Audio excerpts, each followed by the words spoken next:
묵상하면서 주님께서 우리들에게 주시는 은혜를 나누도록 하겠습니다. 시편 23편은 우리가 너무도 잘 알고 있는 말씀이기도 하고요. 누구나 한 번쯤은 암송해 본 적이 있는 그런 말씀이기도 할 것입니다. 여호와는 나의 목자시니 내게 부족함이 없으리로다. 그가 나를 푸른 풀 같은 누이시며 실만한 물가로 인도하시는도다. 이렇게 시작하고 있는 시편 23편은 너무도 많은 사람들의 사랑을 받다 보니까요, 여러 곡의 찬양으로도 쓰여져서 많은 사람들에게 지금도 불려지고 있는 것 같은 본문이기도 하죠. 자, 그렇다면 왜 이 시편 23편이 이처럼 유명한 본문이 되었고 이토록 많은 사람들의 사랑을 받는 그런 말씀이 되었을까? 어떤 특별한 점이 이 시편 속에 담겨져 있기에 너무도 많은 사람들의 사랑을 받고 있는 것일까요? 자, 그것은 시편 23편은 6절밖에 되지 않는 짧은 시이지만 이처럼 짧고 간결한 이 본문의 말씀이 담고 있는 너무도 분명하고도 확실한 위로와 격려의 메시지가 있기 때문이고요. 또한 이 말씀 안에는 바로 나를 향하신 하나님의 사랑의 마음, 하나님의 너무도 크고 놀라우신 사랑의 마음이 잘 나타나 있기 때문일 것입니다. 자, 오늘 시편 23편의 메시지의 핵심은 내가 믿고 의지하는 하나님, 나의 삶의 목자가 되어주시는 하나님은 참 좋으신 분이시라는 것입니다. 이와 같이 너무도 분명하고도 확실한 메시지를 담고 있기 때문에 우리는 이 말씀들을 통해서 위로와 격려를 받음과 동시에 하나님께서 바로 나에게 주시는 풍성한 은혜를 이 말씀을 통해 누리게 된다는 것이죠. 자, 그런데 우리가 이 본문을 대하면서 한 가지 간과해서는 안 되는 부분이 한 가지 있습니다. 그것은 우리가 행복과 감사의 조건들을 미리 정해놓고 이 시편을 읽게 되면 이 시편 23편이 주고자 하는 참된 의미를 놓칠 수가 있게 된다는 것이죠. 흔히 많은 사람들, 대부분의 사람들이라고 해야 되겠죠. 그들이 행복하다고 느끼는 순간, 또한 감사를 드리게 되는 순간은 우리의 삶이 풍성할 때, 물질적으로 모자람이 없다 느낄 때, 혹은 나의 삶 가운데 부족함이 전혀 없을 때, 바로 이러한 때에 우리는 행복함을 느끼게 되고 감사하는 마음을 가지게 됩니다. 내게 그 어떠한 부족함이 없다 느끼는 순간에야 비로소 우리는 우리의 시선을 하나님께로 돌려서 하나님께 감사를 드리게 되는 모습 자주 보이게 된다는 것이죠. 가령 사업하시는 분들, 사업이 너무도 잘 풀리고 있고 물질적인 풍요가 넘치게 되고 기도하였던 것, 구하였던 것들이 다 이루어지고 우리의 가족들이 건강할 뿐만 아니라 자녀들도 말을 너무 잘 듣고 심지어 공부까지 잘하고 있다. 우리를 둘러싸고 있는 모든 일들이 잘 풀리고 또한 우리 삶에서 걱정과 근심이 전혀 없는 이 같은 상황이라면 어떠한 사람이 감사를 하지 않을 수 있겠습니까? 하지만 본문을 쓴 다윗은 이러한 상황, 즉 모든 일들이 잘 풀리고 형통한 가운데 이 시편을 쓰지 않았다는 점을 우리는 주목해 보아야만 합니다. 많은 성경학자들은 이 시는 다윗이 압살롬의 반역으로 인해서 하루아침에 왕궁에서 쫓겨나 광야로 도망쳐 나왔을 때 지은 시일 것이다, 이렇게 이야기하고 있습니다. 그 감사와 행복의 조건, 다윗에게 있어서 부족함이 없다, 이처럼 하나님을 찬양할 수 있는 조건은 보통의 사람들과 달랐음을 알 수 있는 대목인 것이죠. 다윗이 하나님을 찬양하는 순서는 보통의 사람들과 너무도 달랐던 것입니다. 좋은 환경이 다윗으로 하여금 감사하게 만들었던 것이 아니라, 물질적인 축복이 다윗을 행복하게 만들었던 것이 아니라, 모든 것이 잘 풀리는 상황이 되고 그제서야 하나님을 찬양했던 것이 아니라, 다윗은 그저 하나님께서 나와 함께 하시는 그 이유 하나로 인해서 여호와께서 다윗 자신의 목자가 되어주신 바로 이 사실 하나 때문에 내게 부족함이 없다 고백하며 하나님을 찬양하고 있는 것입니다.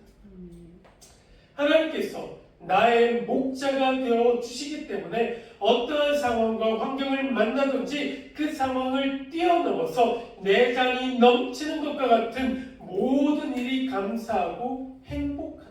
이렇게 고백하고 있는 것입니다. 이 얼마나 아름다운 고백입니까?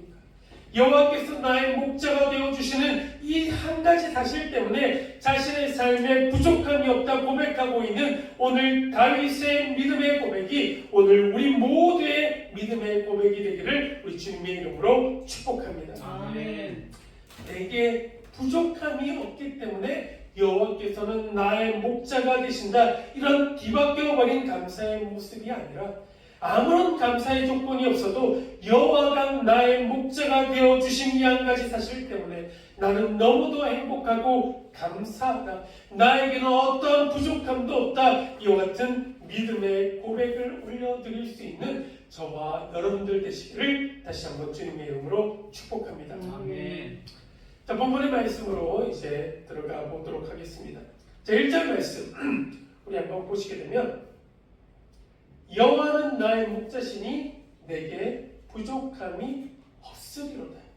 제 1절 말씀이 바로 오늘 본문의 가장 큰 주제이고 다윗의 진심이 담긴 선언이라고 할 수 있습니다.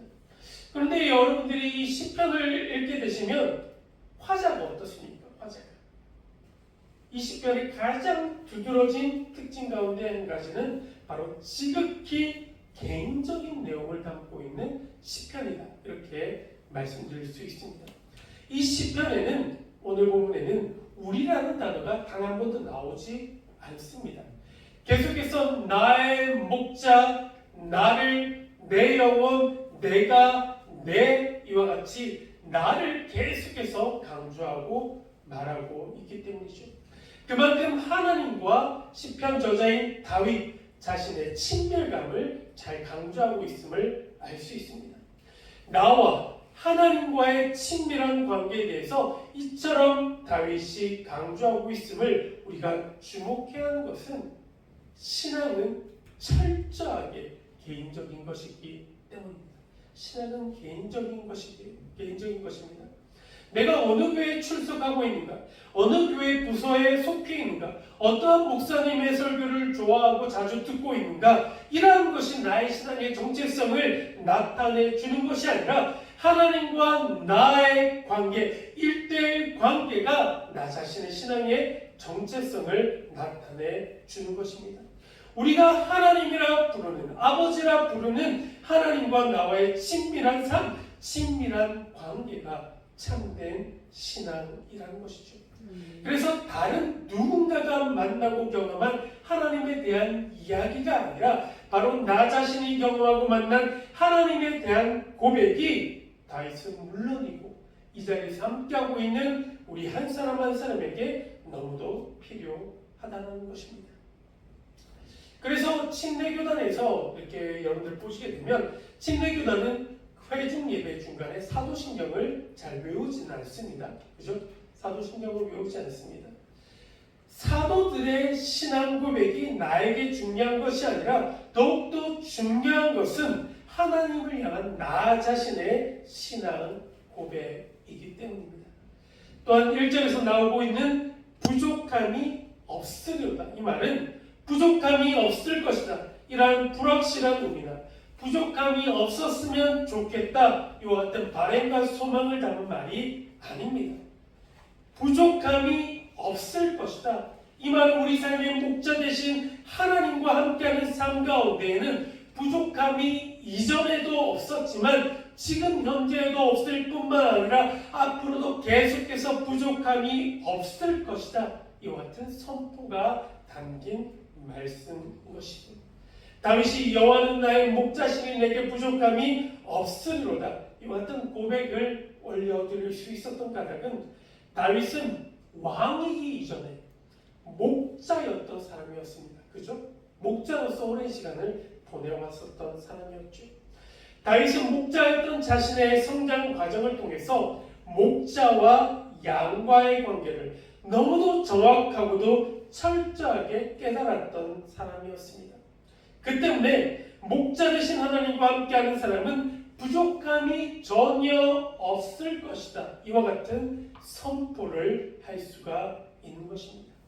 자, 그렇다면 목자와 양의 관계는 어떠한 것일까? 여러분들이 이제껏 신앙생활을 하면서 많은 설교를 들어서 알 수 있을 것이지만, 다시 한번 말씀드리지만, 양이란 동물은요 전적으로 목자에게 의존할 수밖에 없는 존재입니다. 전적으로 목자에게 의존할 수밖에 없는 존재. 그러한 까닭에 이 양이란 동물은 하나님 없는, 목자 대신 하나님 없는 인생은 어떠한 것임을 보여주기 위해서, 목자 대신 하나님과 함께하지 않는 인생은 아무런 의미가 없다, 이것을 보여주시기 위해 창조하신 동물이다, 피조물이다, 이라는 생각을 하게 됩니다. 양은 어떠한 동물인가? 언젠가 한번 소개시켜드린 영상인 것 같은데요, 또 한번 보여드리자면, 양이 얼마나 이렇게 미련한가 한번 보신 기억이 있을지 모르겠습니다. 구덩이에 빠진 양을 이렇게 꺼내줬어요. 그랬더니 좋다고 달려갑니다. 이게 또 빠져요.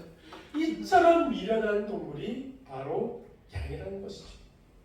양은요, 생존을 위해서 자신이 할 수 있는 것이 거의 없다 할 정도로 무능한 동물이다 알려져 있습니다. 야생동물이 야생에서 생존하기 위해서는 한 가지라도 특출난 것이 있어야 하는데, 양에게는 그러한 것들이 단 한 가지도 없다라는 것이죠. 보통의 초식동물은 먹을 것을 향해, 목표를 향해 나아가는 특징이 있다고 합니다. 그런데 양은 먹을 것이라는 목표를 향해 제대로 나아가지도 못하고 방황하는 게 양의 특징이라고 하고요. 또한 스스로를 보호할 수 있는 뿔이나 발톱도 가지지 못하고 있고, 날카로운 이빨조차 가지지 못하고 있죠. 그리고 보통의 초식동물은 달리기가 빠른데 양은 달리기조차 빠르지 않다고 합니다. 이 때문에 생존을 위해서라면 목자를 전적으로 따를 수밖에 없는 동물이 바로 양이라는 것이죠. 이런 무능하고 연약한 양과 같은 모습이 바로 우리들의 모습임을 말씀하고 있는 것이죠. 자, 그렇다면 목자는 어떠한 역할을 하는 사람입니까? 목자는 말 그대로 양떼를 돌보고 지키는 사람이 목자입니다. 양떼를 지팡이와 막대기로 맹수들의 공격으로부터 지켜내고, 양떼들을 푸른 풀밭과 실만한 물가로 인도해내는 사람, 양떼들을 먹고 마실 풀과 물을 공급해주는 사람이 바로 목자인 것이죠. 목자의 이와 같은 역할 때문에 양들의 생명은 전적으로 목자들에게 달려 있음을 알 수 있을 것입니다.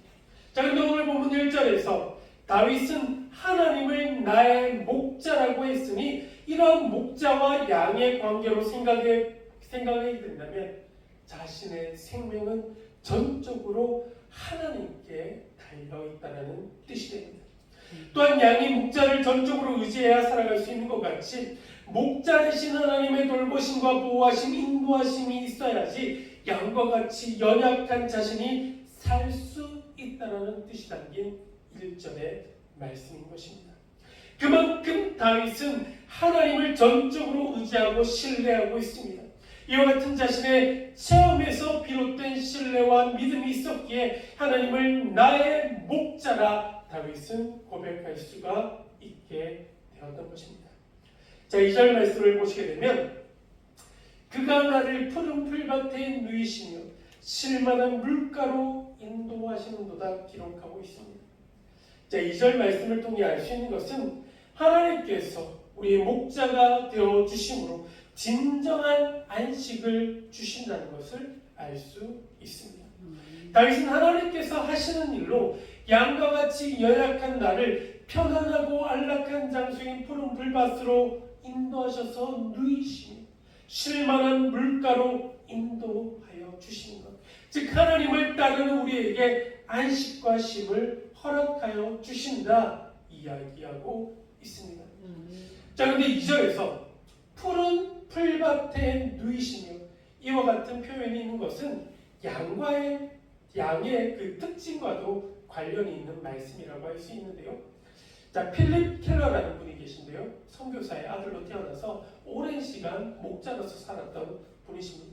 필립 켈러는 양과 목자라는 책을 지으셨는데 그 책에서 목자로 살았던 자신의 경험을 바탕으로 해서 양들의 특징에 대해서 잘 설명해 주고 있습니다. 이 책에서 양들은 4가지 경우가 모두 충족되었을 때에만 눕는다 이렇게 이야기하는데요.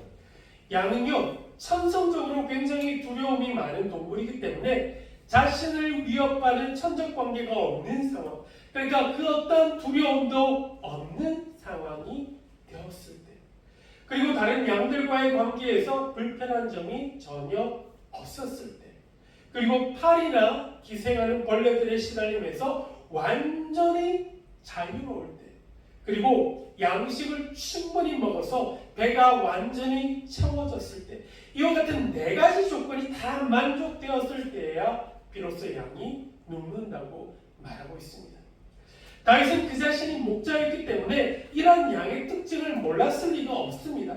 그러니 2절에서 다윗이 하나님께서 자기를 푸른 풀밭에 누이시며라고 표현했을 때에는 자신의 필요한 모든 조건들이 충족되었다는 것이며, 그로 인해 자신의 삶 가운데 부족함이 전혀 없는 그와 같은 삶으로 인도하시는 하나님에 대한 신뢰를 바탕으로 이 말씀을 기록하고 있는 것이죠.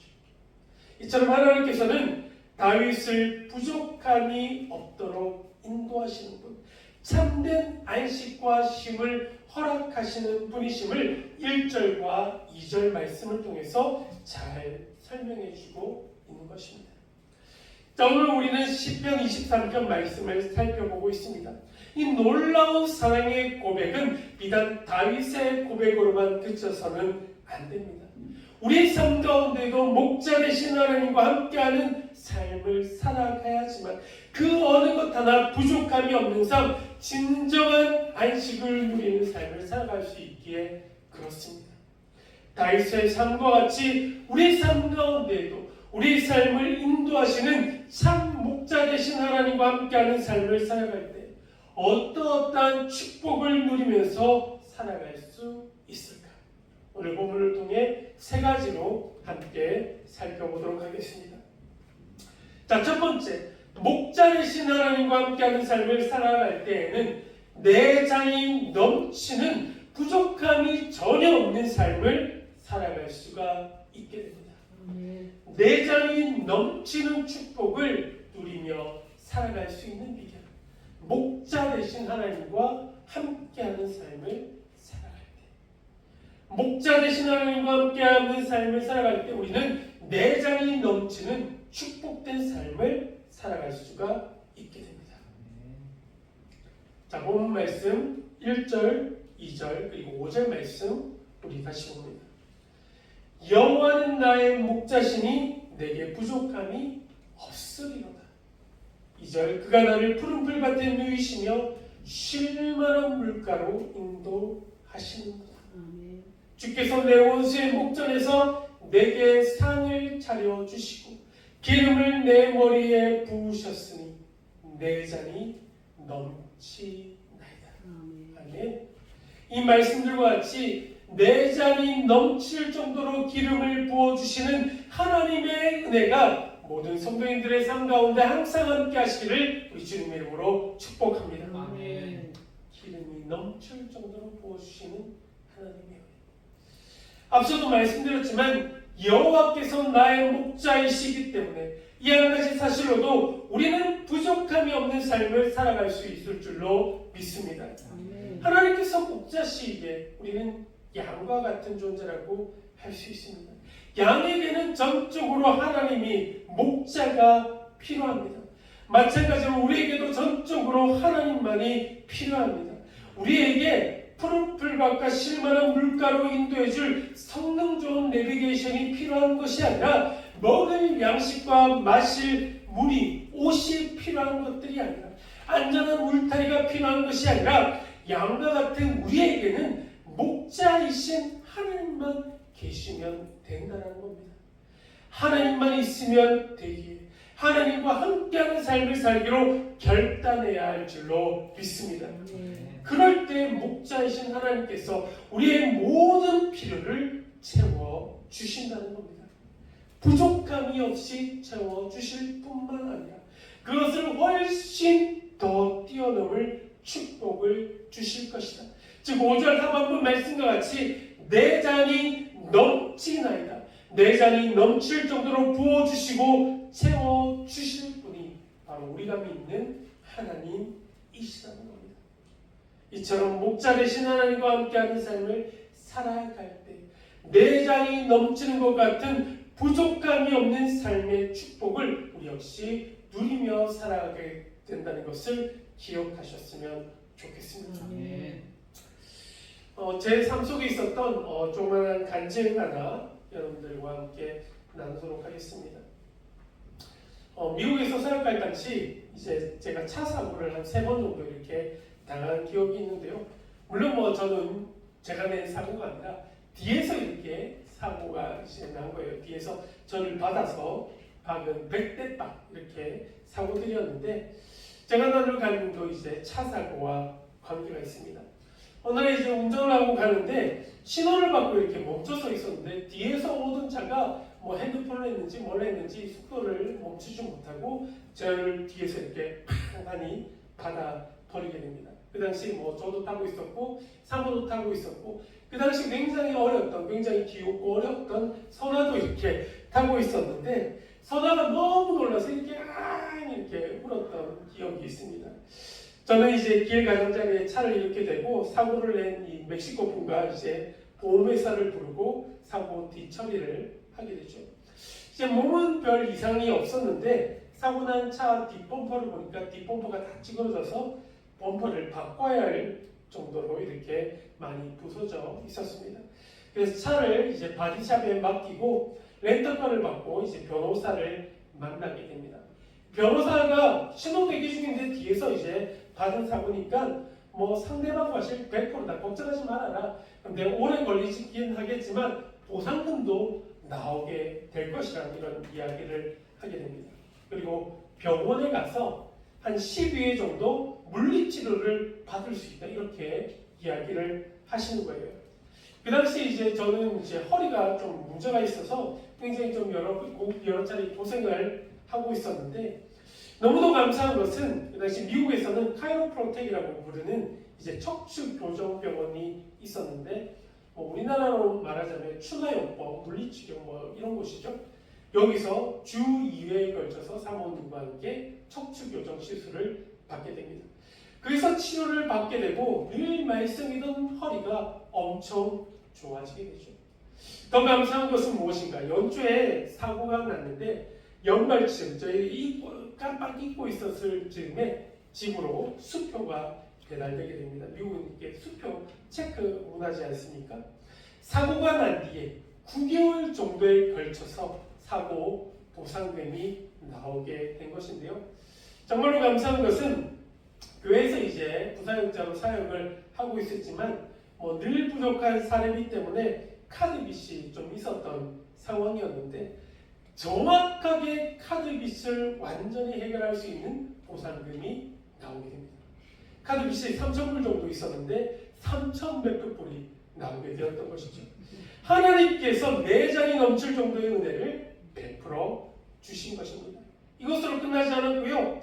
선아가 이제 점점 커감에 따라 차에서 타던 카시트를 이제 바꿔야 할 시점이 되었는데 정확하게 보상금으로 카시트 비용금이 나오게 됩니다.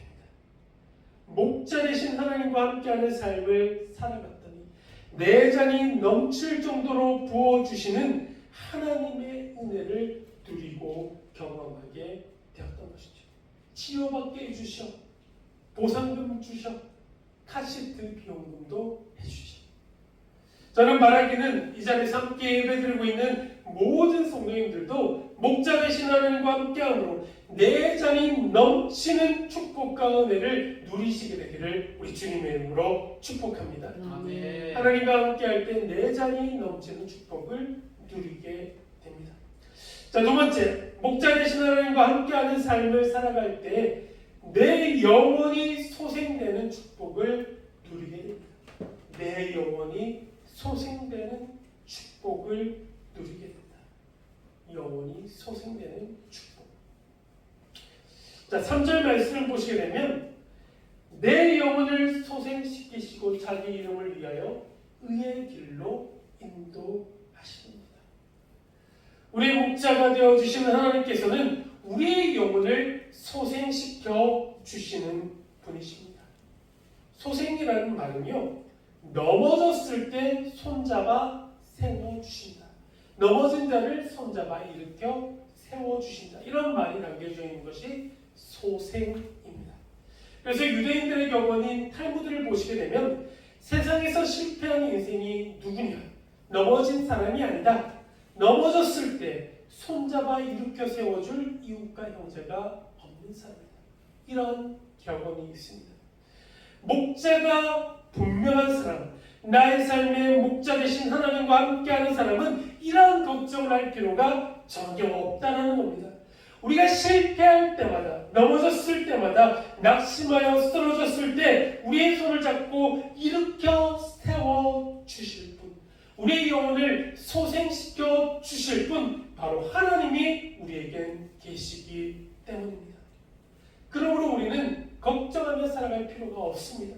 우리가 넘어질 때마다 손잡아 일으켜 세워줄 하나님이 우리에겐 계시기 때문에 우리 모두는 범사의 하나님을 인정하며 살아가야 한다는 것이죠. 하나님께서 우리 삶의 목자가 되어주심으로 인하여 우리는 부족함이 없다 고백하며 감사하는 삶을 살아가야만 합니다. 하나님께서는 우리의 영혼을 소생시키시는 분이십니다. 그것도 자기의 이름을 위하여 여호와이신 하나님의 이름을 걸고 우리를 소생시키심으로 의의 길로 인도하여 주시는 분이 우리의 하나님이신 줄로 믿으시길 소원합니다. 그러므로 우리는 어떠한 환경과 상황을 만나더라도 넘어지는 것을 두려워하지 않아야만 합니다. 넘어진 우리의 손을 잡고 일으켜 세워주시는 주님, 그 주님께서 우리를 소생케 하여 주실 것을 믿으셨으면 좋겠습니다. 우리의 삶의 목자 되신 주님과 함께하는 삶을 살아가게 된다면 이와 같이 우리의 영혼을 소생시키시는 하나님, 언제나 나에게 새 힘을 주시고 넘어졌을 때마다 나의 손을 잡고 일으켜 세워주실 참 좋으신 하나님을 누리며 경험하게 될 줄로 믿습니다. 목자 되신 하나님과 함께할 때 우리는 내장이 넘치는 축복을 누리게 되고 내 영혼을 소생시키시는 축복을 누리게 됩니다. 자, 마지막 세 번째로 목자 되신 하나님과 함께할 때에는 정녕 나와 함께하심의 축복을 누리게 됩니다. 하나님께서 나와 함께하심의 축복을 누리게 된다. 함께하심의 축복을 누릴 수가 있다. 자, 보면 4절과 6절 말씀을 보시게 되면 내가 사망의 음침한 골짜기로 다닐지라도 해를 두려워하지 않을 것은 주께서 나와 함께 하십니다. 6절 말씀, 내 평생의 선하심과 인자하심이 반드시 나를 따르리니 내가 여호와의 집에 영원히 살리로다. 다윗은 여호와가 나의 목자가 되신다는 고백과 더불어 최후 승리를 확신하며 하나님을 찬양하고 있습니다. 내가 해를 두려워하지 않을 이유, 지금 내가 사망의 음침한 골짜기와 같은 위험천만한 곳을 다닐지라도 두려워하지 않을 단 한 가지 이유는 주께서 나와 함께 하시기 때문이며 우리의 모든 삶 속에서 목자 되신 하나님께서 정녕 나와 함께 하실 것을 지금 다윗은 확신하고 있습니다. 하나님의 인도하심과 함께 하심은 잠시 잠깐으로 그치는 것이 아닙니다. 우리의 평생을 걸쳐서 그리고 영원토록 우리를 인도하시는 선하신 하나님, 목자처럼 우리를 이끄시는 하나님이시기에 우리는 하나님과 함께하는 삶을 살아가야만 한다는 것이죠. 우리들의 삶이 참 목자이신 하나님과 늘 함께하는 삶을 살아가게 되기를 여러분들 원하고 바라고 기도하셨으면 좋겠습니다. 말씀을 마무리합니다. 하나님과 함께함으로 그 어느 것 하나 부족함이 없는 삶, 내장이 넘치는 축복된 삶을 살아가시는 모든 성도님 되시기를 우리 주님의 이름으로 축복합니다. 우리 넘어진 손을 잡고 일으켜 세워주시는 분, 정녕 나와 함께 하시되 평생토록 더 나아가 영원토록 우리와 함께 하시고 우리의 걸음걸음을 인도하시는 하나님과 함께하는 매일매일의 삶이 되시기를 우리 주님의 이름으로 간절히 축복하며 축원드립니다. 아멘. 시작 우리 함께 결단의 찬양 함께 할 때 지난주 우리 결단의 찬양으로 함께 했던 나의 안에 거하라 이 찬양 다시 올려드렸으면 좋겠습니다. 우리 삶의 참 목자이신 주님 안에 거하며 살아갈 때 주님께서 우리의 삶을 가장 좋은 길로 인도하실 것을 믿음으로 이 찬양 함께 올려드리겠습니다. 하나님 감사합니다. 하나님께서 우리의 삶의 목자가 되어주신 그 사실 하나로 감사하며 기뻐하며 하나님을 날마다 찬양할 수 있는 저희 모든 믿음의 식구들에게 하여 주시옵소서. 하나님께서 내 평생에 우리와 함께 하시고 가장 좋은 길, 선한 길, 최선의 길로 인도하실 것을 믿음으로 나아갑니다.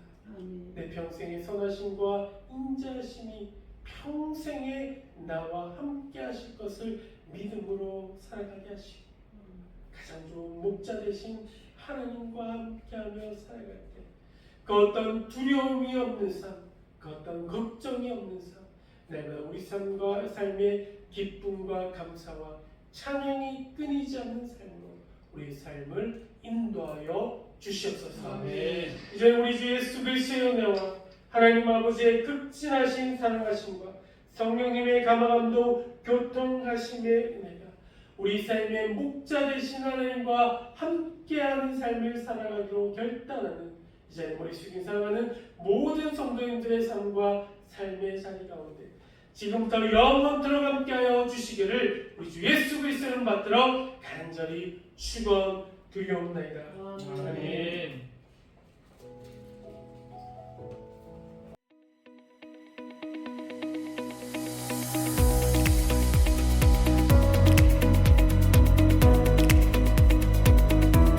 Artlist.io